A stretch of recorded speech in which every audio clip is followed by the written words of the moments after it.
भरतरी, राज योगी भरतरी। ये जोगी बनया सत्संग करके नहीं, सत्संग तो इसनों प्रेरणा नहीं मिली, और इसकी अकल ने भी कोई इस तरह की चोट नहीं की थी कि तू जोगी बन जा।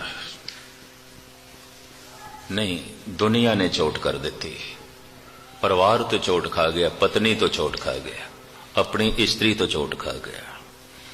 खुद इसने लिखिया, गल छुपाई भी नहीं इसने। ये 3 ग्रंथ ने, वैराग शतक, नीति शतक, श्रृंगार शतक। ये गल वखरी है कि सब तो बिकदा ज्यादा नीति शतक है। अजकल 3 ग्रंथ भारत विच बहुत ज्यादा बिक रहे हैं, चाणक नीति दर्पण, बिदर नीति दर्पण और नीति शतक। राजनीति के उत्ते ग्रंथ लिखिया सी चाणक ऋषि ने। राजा बिकमना जीत दा ये राजगुरु सी। हिंदुस्तान विच इस बिकमना जीत करके बिकमनी सम्मत चल रहा है। तो आप दी ज्ञात लई अर्ज करदे हां, गुरु ग्रंथ साहब दे जो साहिब कहंदे ने, आन 78 जान 97 होर भी उठसी मर्द का चेला। ये बिकमनी सम्मत है, ईसवी सम्मत नहीं है, ईसा दा सम्मत नहीं है। पता नहीं कोई मैनू कह रहा सी टेपां दा चल रही ने घर घर, आन 78 जान 97। तो ये मैं फ्री माउंट सुनी सी कैलीफोर्निया। मैं कि जिहड़ा महापुरुष इसके अर्थ पे करदे, कम से कम उसनूं इतना तो पता होना चाहिए बिक्रमी सम्मत है, ईसवी सम्मत नहीं है। दूसरा, गुरबाणी ग्रामर अनुसार वो अर्थ नहीं, तो तीसरी बाणी भी अशुद्ध बिल्कुल, जितनियां पंक्तियां सन सब अशुद्ध। लेकिन 2-4 घर च मैं गया, एक घर ने तो गया सी तो काम धंधा ही छड़ दिता, 97 तो सब कुछ तबाह हो जाना है, ऐ हो जाना है, वो हो जाना है। तो मैनू पंक्ति पै सुना ना, इत्थे भी पता नहीं कितने बंदे ने सुनाई है। तो हुण मैं अर्ज करा, ये बिकमनी सम्मत है, ईसवी सम्मत नहीं है। गुरु नानक दे वक्त ईसा दा ये सम्मत भारत विच राइज नहीं होया सी, बिकमनी सम्मत चलदा सी। राजे बिकमना जीत तो चलदा सी। ईसी सम्मत जिवें हुण 1997 है ना, तो बिक्रमी सम्मत मेरे ख्याल 2025 हो गए, इस तो भी शायद अगे जा रहे। वो नहीं है, इस नाल मेल ही नहीं खाता। तो जब मेल ही नहीं खाता, ईसवी सम्मत ही नहीं, तो अर्थां दा अनर्थ क्यों चल रहा है? चल रहा है।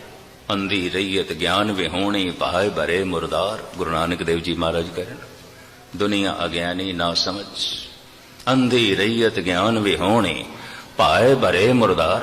जितना अंधविश्वासी होवेगा, जितना अज्ञानी होवेगा, इस तरह दियां संतां दियां गुरियाइयां गदियां चलदियां रहणगियां, चलदियां रहणगियां। ये भी मैं अर्ज करते हैं, क्योंकि लोग अज्ञानी ने, गुस्ताखी माफ, ना समझ ने। एक उदाहरण मैं थोड़े सामने रखते हैं, बिक्रमी सम्मत है, ईसवी सम्मत नहीं है। हजरत ईसा दा 1997 सम्मत नहीं है, ये राजे बिकमना जीत दा सम्मत है, जिस नाल सालां दी गिनती भारत दे चले। बिकमना जीत दा ही छोटा बिरा सी राजयोगी भरतरी, उसदा बिरा सी, ते राजा भी सी। वो उज्जैन दा राजा सी, भरतरी धार दा राजा सी। उज्जैन दे नेड़े ही है बिल्कुल, दूसरा शहर धार स्टेट, बकायदा स्टेट सी है, Dhar state, Ujjain state, Indore state, सारियां स्टेटां सन राजियां महाराजियां दी। पीढ़ी दर पीढ़ी राजे चले आ रहे सन। तो भरतरी ने लिखे है नीति शतक, चाणक ने लिखे है नीति दर्पण, और बिदर ने लिखे है कौरवां दा राजगुरु बिदर। धरत राष्ट्र नूं राजनैतिक सलाह मशवरा देण वाला बिदर, राजनैतिक ते धार्मिक। पर उसका एक ग्रंथ है राजनीति ते, जिन्हों कहते हैं बिदर नीति दर्पण। चाणक नीति और राजयोगी भरतरी दा नीति शतक, ये 3 ग्रंथ रेलवे, हर रेलवे बुक स्टॉल ते, हर स्टेशन ते मिल जाते। लोग इसनों पढ़ते हैं। राजनीति का युग है, धर्म का युग नहीं है। मैं भी देखना किसी को बैठे है, पहले तो इधर उधर 1-2 पंक्तियां गुरबाणी दी कह गए कि ये कि, फिर कहेगा जी फलाना राजनीतिक, ओ किस तरह का, ओ किस तरह, ओ की हो रहा, ओ की हो रहा। तो उन्होंने को जाके पूछ ले, मैनू नहीं कुछ पता, गल किहड़ी छेड़दा पे ते चल किहड़े पासे पे। उत्थों ही पता चलता है युग राजनीति का है, धर्म का युग नहीं है। लोगों के दिल दिमाग के उत्ते असवार ही यही कुछ है और कुछ नहीं। तो इसने 3 ग्रंथ लिखे ने। बैराग शतक कोई विरला पढ़ता है, ਉਹਦੇ ਚ निरोल बैराग किवें निराश हो जाइए, उदास हो जाइए ते परमात्मा की तलाश करिए। यही है। भरतरी खुद उदास हो गया, निराश हो गया। सतसंगी सी ते कोई गुरु का शब्द चोट कर गया नहीं, अपनी अकल तो चोट खा गया कतई नहीं, संसार तो चोट खा गया, परिवार तो चोट खा गया। कहंदा जिन को चित मैं नित मैं चित मोह तिन की तन मोह तन माए रतीना, वो आन पमान के संग रति फुन तामन में गन का ग्रह कीना। दृग है अब लाबृद कंदर्प पे और मोय धिकार जो मार अदीना। इस रीत समूह की प्रीत तजी निरप होए जोगी। निरप राजा जोगी बन गया। क्यों बनया? कोई परमात्मा दे नाम दी सट खा गया? कहंदा नहीं।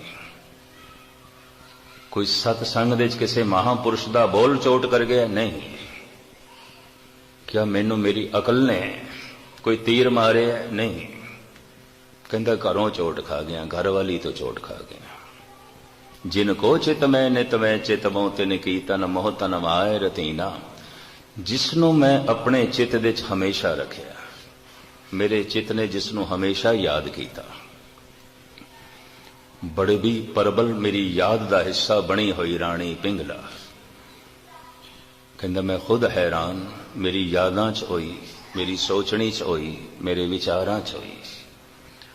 पर जब मैं देख लिया कि जिनको चित मैं चित मोह तिन की तिन मोह तन माए रतीना। वो आन उपमान के संग रति फुन तामन में गन का ग्रह कीना। मेरे चित दे च ओ सी, उस दे चित दे च मैं नहीं सी। मेरे विचारां दे च ओही सी, ओदे विचारां च कोई होर सी। मेरी वो सोचनी का हिस्सा सी, ओदी सोचनी का संबंध किसी होर नाल सी। कहंदे जैसे मैनू पता चलिया वो आन उपमान के संग रति फुन तामन में गन का ग्रह कीना। दृग है अब लाबृद कंदर्प पे और मोह धिकार जो मार अधीना। कहंदा मैं अपने आप दे ते लानत पाई कि 1000 दफा जिस दिल ने जिसनों याद किया उसने एक दफा भी ना किया। तो कहंदा हिरदा मेरा चोट खा गया है। ये जगत कुछ भी नहीं, कुछ भी नहीं, सब झूठ है, सब स्वार्थ है, सब अपनी अपनी वासना च जींदे ने। कहंदे गोरख दा चेला बन गया। वो आन अपमान के संग रति फुन तामन में गन का गए कीना। दृग है अब लाबृद कंदर्प पे और मोह धिकार जो मार अधीना। इस रीत समूह की प्रीत तजी छोड़ दी मैं। निरप होए जोगीश्वर ईश्वर चीना। हैगा ते मैं राजा से पर हुण रब दा चिंतन करन लग पिया। सुनिया उन्हों एक दफा याद करिए तो करोड़ दफा याद करता है। हुण मैं उन्हों भाई गुरदास जी कहते ना, तू एक दफा गुरु नूं याद कर करोड़ दफा करेगा। तू एक कदम चलो करोड़ा कदम चलेगा। चरण सरन गुर एक पेंडा जाए चल सतगुरु कोट पेंडा आगे होए लेता है। भरतरी कहते हैं कमाल की गल, जिन्हों एक दफा याद करिए करोड़ दफा याद करता है।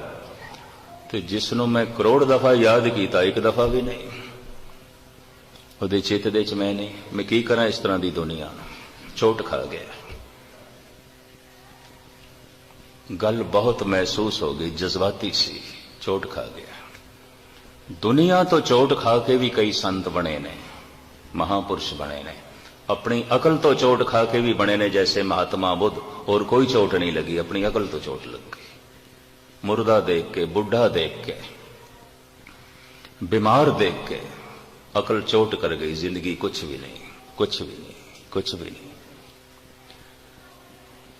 लेकिन सौखा तरीका है सत्संग दे चा अपना हिरदा सामने रख ताकि गुरु का शब्द चोट कर जाए। इनू इतनी गहराई नाल सुन के गुरु नानक दा बोल चोट कर जाए। गुरु अर्जन देव जी का शब्द तीर की तरह लगे तो तेनों छल नहीं कर जाए। उदास हो जाएगा, निराश हो जाएगा। अजय तक अगर कोई उदास ते निराश नहीं, सत्संगी नहीं है, गहरा श्रोता नहीं, अजय कोई दुनिया तो बहुत बड़ी चोट भी नहीं लगी। और ये अकलमंद भी नहीं, अकल दे तल ते जीने वाला भी नहीं। नहीं तो उदास हो जाना सी, निराश हो जाना सी। उदास ते निराश मनुख होंदा इन्हां तिन्हां कारणां करके, सत्संग करके, अपनी अकल करके, दुनिया तो चोट खा के।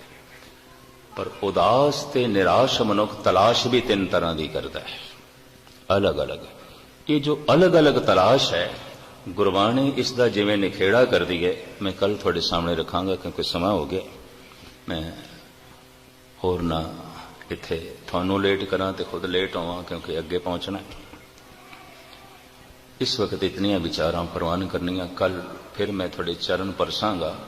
पंक्ति तुसी अपने दिमाग दे च वसाई रखना। धन गुरु गोबिंद सिंह जी महाराज उस महान राज योगी दियां ये पंक्तियां, रे मन ऐसो कर सने आसा, बन से सदन सबह कर समझो, मन ही माहे उदासा। उदास हो जा, मन दे तलते निराश हो जा, मन दे तलते, ताकि तेरा मन परमात्मा की तलाश करे, खोज करे, तो उसके मार्ग ते चल सके। धन्यवाद। कुल चुग दी क्षमा। वाहिगुरू जी का खालसा, वाहिगुरू जी की